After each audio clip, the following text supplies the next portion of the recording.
the mainland can put economic pressure on Taiwan, but it's very painful for the mainland. So the mainland has, the PRC has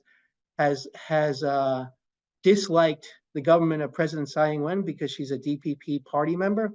They see her as a pro-independence force. So they have expressed that displeasure in various ways, including through economic measures.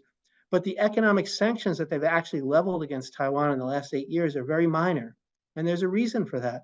70% of the exports from Taiwan to the mainland are in the electronics and telecommunications fields. The PRC uses those inputs for their very competitive industries selling abroad and at home.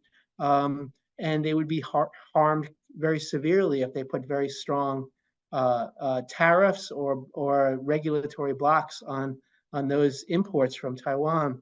So they tend to sanction things like soft drinks and fruit to show their displeasure towards certain subgroups in Taiwan.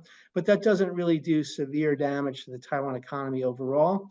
And despite 8 years of President Tsai in office, there's fairly robust cross-strait economic interaction to this day.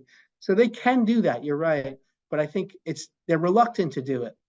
And I think it's somewhat encouraging that they've, so far at least, put a relatively positive spin on their position vis-a-vis Taiwan after the election. Again, I don't know if they firmly believe that, but as long as it's a source of some patience on the mainland, we ought to be able to sustain peace and stability. But it's not easy.